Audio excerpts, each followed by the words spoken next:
Everyone, हमारा topic influenza ही continue अभी चल रहा है। इससे पहले वाली प्रीवियस क्लास में आप लोगों ने इसका इंट्रोडक्शन देखा। आफ्टर दैट क्या क्या ऐसे कॉजेस हैं जिसकी वजह से फ्लू कॉज होता है, क्या क्या साइन एंड सिम्टम्स हैं जो उस पर्टिकुलर पेशेंट में देखने को मिलते हैं। आगे की तरफ बढ़ते हैं, यानी कि यहाँ पे एक चीज मैंने थोड़ा सा आप लोगों को डिफरेंशिएट कर दिया है कि कोल्ड और फ्लू के बीच में क्या डिफरेंस होता है, और ये मोस्ट इम्पॉर्टेंट है। थोड़ा सा अगर आप समझे रहेंगे तो पेशेंट की अगर कंडीशन आप ट्रीट कर रहे हैं तो वहाँ पे आपको काफी हेल्पफुल होगा। तो अब आप देख सकते हैं ये जो है यहाँ पे सिम्टम्स देखने को मिलेगा। नेक्स्ट कोल्ड और फ्लू के लक्षण हैं। तो सबसे पहली चीज अगर हम बात करें हेडेक के बारे में, यानी कि पेशेंट को हेडेक किसमें, लाइक फ्लू की कंडीशन में कितना है और कोल्ड की कंडीशन में कितना देखने को मिल रहा है। तो आप देख सकते हैं कोल्ड की कंडीशन में जो हेडेक है यानी कि सिर का दर्द है वो बहुत रेयरली देखने को मिलता है, but in the case of influenza, जिसको फ्लू के भी नाम से जाना जाता है, वहां पे ये प्रोमिनेंट है उस पर्टिकुलर पेशेंट में। उसी तरीके से अगर हम बात करें फीवर की, तो कोल्ड की कंडीशन में बहुत रेयरली लाइक पेशेंट को बुखार हो जा रहा है, but in the case of flu high grade fever patient में देखने को मिलता है। और आपने इंट्रोडक्टरी क्लास में आई थिंक इन चीजों को बेहतर तरीके से समझा था। उसके बाद बात करें अगर फटीग की, तो यहाँ पे आप देख सकते हैं पेशेंट को लाइक हल्की फुल्की थकान बनी रहती है, but in the case of influenza वहां पे पेशेंट को क्या हो रहा है, लाइक 2 to 3 वीक के लिए उसे एक थकान रहती है। लाइक पेशेंट इतना एबल नहीं है कि वो प्रॉपर तरीके से अपनी एडीएल की एक्टिविटी को परफॉर्म कर सके। उसके बाद हम बात करते हैं एक्स। तो यहाँ पे जो बॉडी एक्स होते हैं वो माइल्ड होता है, but in the case of flu ये जो एक है शरीर का दर्द है वो बहुत सीवियर पेशेंट फील करता है, जैसा कि आप लोगों ने पिछली क्लास में पढ़ा भी था। उसी तरीके से नोज ब्लॉक, यानी कि आप लोगों ने सुना होगा पेशेंट कंप्लेन करते हैं कि नाक जाम हो गया है, ठीक है, कंजेशन फील हो रहा है। तो उस कंडीशन में, कोल्ड की कंडीशन में ये कॉमनली पेशेंट में देखने को मिलेगा। और कहीं ना कहीं आप लोगों ने भी ये फील किया होगा जब हमें सर्दी जुकाम होता है तो उस कंडीशन में नाक ब्लॉक हो जाता है, जो नोज है ब्लॉक हो जाते हैं। बट फ्लू की कंडीशन में समटाइम्स ही ऐसे केसेस देखने को मिलते हैं, यानी कि नेजल ब्लॉक हो जाना। आफ्टर दैट स्नीजिंग की बात करें, यानी कि पेशेंट को छींक किस में ज्यादा आ रही है या किस में किस परसेंटेज ज्यादा है। तो in the case of cold ये यूजुअल लाइक रहता ही है, पेशेंट बार बार छींकेगा, but in the case of flu वही है समटाइम्स, लाइक यहाँ पे ऐसा नहीं है कि हर पेशेंट को छींक आएगा ही आएगा, ऐसी कोई भी चांसेस नहीं है। मे बी कुछ लोगों में आ सकता है, अदरवाइज नहीं आएगा। आफ्टर दैट चेस्ट इनसफिशिएंसी के केस में जो कोल्ड की कंडीशन है वहां पे माइल्ड होगा, but in the case of flu ये प्रेजेंट रहता है, यानी कि पेशेंट एक इनसफिशिएंसी फील करेगा अपने चेस्ट रीजन में। ओके, सो आई थिंक आप लोगों ने जो differentiation between cold and flu था उसको समझ लिया होगा। चलते हैं हम आगे की तरफ। तो कुछ कॉम्प्लिकेशंस हैं जिनके बारे में आपको जानना जरूरी है। किसके केस में, इन्फ्लुएंजा या फिर हम जो फ्लू के बारे में बात कर रहे हैं, यानी कि कुछ इस रोग की जटिलताएं होती हैं, जैसे कि आगे चल के पेशेंट को निमोनिया होने के चांसेस हो सकते हैं। अब आप सभी को पता है ये कहीं ना कहीं श्वसन मार्ग को अफेक्ट करते करते श्वसन तंत्र तक अफेक्ट किया और आगे चल के या तो निमोनिया या तो ब्रोंकाइटिस की कंडीशन पेशेंट में देखने को मिल सकती है। After that otitis media. अब ओटाइटिस मीडिया सबसे पहली चीज तो होती क्या है, तो जो ईयर की 3 लेयर्स होती हैं, तो जो मिडिल लेयर होती है वहां पे एक प्रकार का इन्फ्लेमेशन कॉज हो जाता है जिसको ओटाइटिस मीडिया के नाम से जाना जाता है। और यहाँ पे आप सभी को पता है एक इन्फेक्शन हो रहा है माइक्रोबियल, सो कहीं ना कहीं अगर वो क्या किया, ईयर तक पहुंचा, तो ये इन्फ्लेमेशन मिडल ईयर में क्रिएट कर सकता है। इस चीज को याद रखना है। आफ्टर दैट इंसेफेलाइटिस, अब आप सभी को पता है related to brain inflammation patient में देखने को मिलेगी। और मैंने एक चीज मेंशन की है यहाँ पे, पेशेंट को दुर्बलता फील होगा, यानी कि एक प्रकार की वीकनेस फील होती है। तो इन चीजों को भी आप लोग बेहतर तरीके से याद रखिएगा, यानी कि एक उसको इन्फेक्शन हुआ, आफ्टर दैट आप सभी को पता है वो कहीं ना कहीं उसकी पल्मोनरी को इफेक्ट कर रहा है, धीरे धीरे बॉडी में वीकनेस होगी, कमजोरी हो रही है, खाना पीना उसका बहुत इफेक्ट हो चुका है, उसका लाइक चलना फिरना सारी चीजें कुछ समय के लिए अफेक्टेड है, वो पर्सन आइसोलेटेड है, उसकी लाइक कह सकते हैं जो हाइड्रेशन है, फ्लूइड इम्बैलेंसेस भी देखने को मिलते हैं। सो उस कंडीशन में पेशेंट को आगे चल के दुर्बलता हो सकती है। ओके, ये भी एक कॉम्प्लिकेशन है। चलिए, एक मोस्ट इम्पॉर्टेंट कॉम्प्लिकेशन है, आप लोगों को याद रखना है, जो बच्चों में देखने को मिलती है, तो इसका नाम थोड़ा सा बेहतर तरीके से याद रखने की कोशिश कीजिएगा, राइस सिंड्रोम। अब ये होता क्या है? तो सबसे पहली चीज, ये बहुत ही रेयर कंडीशन है बट सीवियर कंडीशन है। अब इसका मतलब क्या हुआ?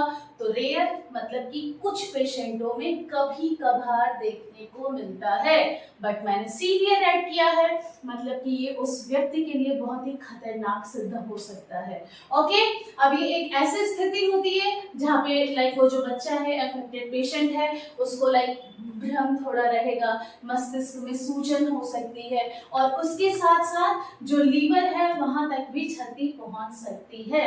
अब ये होता कैसे है? तो स्पेशली मैंने लिखा है लाइक मेटाबॉलिक डिसऑर्डर से अगर कोई बच्चा गुजर रहा है और उसी कंडीशन में मान लो उसको कोई भी ऐसी इन्फ्लेमेशन हुई और एस्पिरिन का इस्तेमाल कर दिया गया, ठीक, लाइक कभी कभी क्या करते हैं, जो दवाएं हमें इस्तेमाल नहीं करनी है, न प्रॉपर ज्ञान होने की वजह से अगर ये चीजें बच्चों को दे दी जाए तो उनमें ये कंडीशन देखने को मिल सकती है और आगे चल के स्थिति और ज्यादा खराब हो सकती है। तो इस वजह से इस चीज को थोड़ा सा ध्यान रखना है।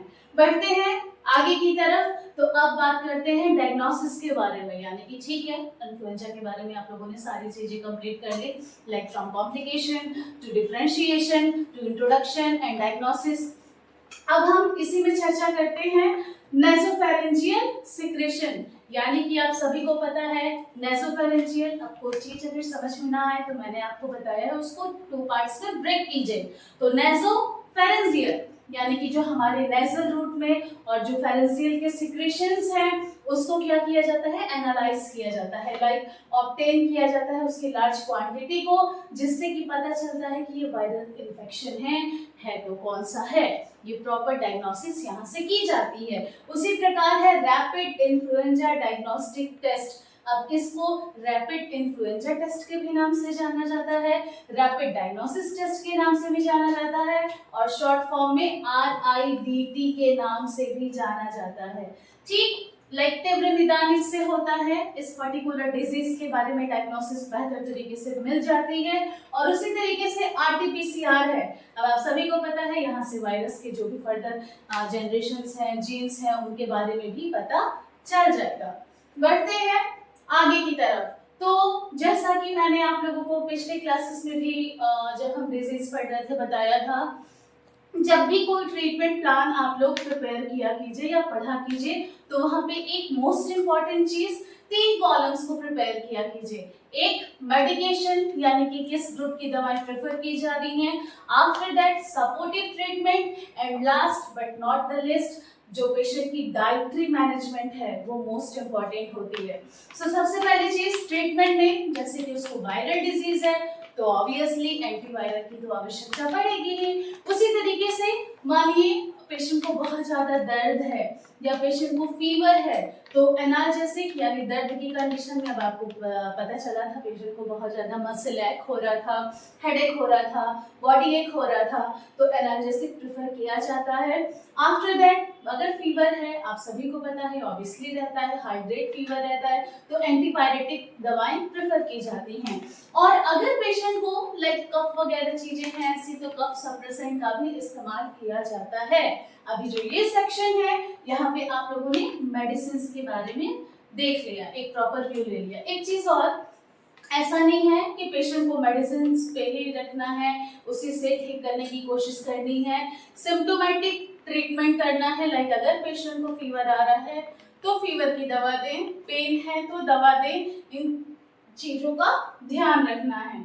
चलते हैं आगे की तरफ। तो यहाँ पे अब पेशेंट को रिकवर भी होना है, ठीक है। तो इसलिए उसका बेड रेस्ट करना यानी कि एक पेशेंट को प्रॉपर आराम करना बहुत जरूरी है। आइसोलेशन बहुत जरूरी है। उसके साथ साथ लाइक आइसोलेशन मैंने बोला यानी कि लोगों के संपर्क में नहीं आएगा, तो वो जो एक चेन बन रहा है उस पर्टिकुलर डिजीज का वो टूट जाएगा। ओके। उसके बाद गर्म पदार्थ का सेवन पेशेंट को प्रेफर करना है कि वो करे। जैसे कि मैं छोटा सा एग्जांपल दे रही हूँ, सूप, जो गर्म सूप होता है, वो सारी चीजें अगर पेशेंट उनका सेवन करेगा तो उसके लिए बहुत ही बेनिफिशियल हो सकता है। आफ्टर दैट शराब और धूम्रपान बिल्कुल अवॉइड करना है। पेशेंट को स्ट्रिक्टली बताना है कि इन चीजों का सेवन ना करें, क्योंकि बॉडी अभी रिकवरी फेज पे चल रही है और अगर रिकवरी फेज में कोई ऐसी गलती हुई तो आगे चल के दिक्कत बढ़ सकती है। आफ्टर दैट हल्के भोजन। अब आप सभी को पता है कोई पेशेंट आइसोलेटेड है, प्रॉपर वहां पे कोई बहुत ज्यादा मूवमेंट नहीं करना है, तो प्रिफर किया जाए कि उसको मसालेदार ऑयली भोजन ना दिए जाए। उसकी जगह पे जो आराम से पाचन जिन भोजन का हो सके वही चीजें पेशेंट को दिया जाना चाहिए। उसके साथ साथ नारियल पानी बहुत बेस्ट होता है। यहाँ हनी मेंशन है क्योंकि उसमें एंटी माइक्रोबियल गुण देखे जाते हैं, दैट्स व्हाई उसके बारे में बताया गया है। आगे बढ़ते हैं। तो पेशेंट के लिए विटामिन B6 और विटामिन B12 मोस्ट इंपॉर्टेंट है टू रिकवर हिज और हर बॉडी। ठीक है। उसके बाद आप सभी को पता है ये क्यों जरूरी है, तो प्रतिरक्षा प्रणाली को सही ढंग से इम्प्रूवमेंट हो उसमें, उसके लिए इनका सेवन करना बहुत जरूरी होता है। वैसे ही प्रोटीन युक्त आहार पेशेंट को देना बहुत जरूरी है। उसके साथ साथ विटामिन में जैसे कि A हो गया, C हो गया, के हो गया, ठीक है, ये सारी चीजें कहीं ना कहीं उस पेशेंट को रिकवरी फेज में क्या करेंगी और उसकी इम्यूनिटी को बूस्ट करेंगी और उसकी हेल्थ को और बेहतर तरीके से बनाएंगी। सो जैसे कि ए में बहुत सारे ऑप्शंस है, जैसे मैंने बताया था सूप ही दिया जा रहा है, तो वहां पे कैरेट वगैरह यानी गाजर वगैरह या स्वीट पोटैटोस का भी इस्तेमाल किया जा सकता है।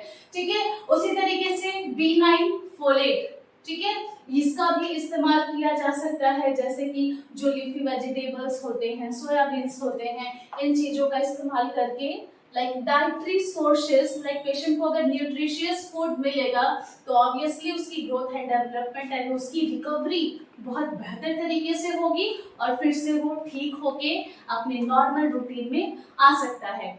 अगर आपको इन्फॉर्मेशन बहुत अच्छी लगी हो तो हमारे चैनल को सब्सक्राइब कीजिए, लाइक कीजिए, शेयर कीजिए, कमेंट कीजिए। ओके।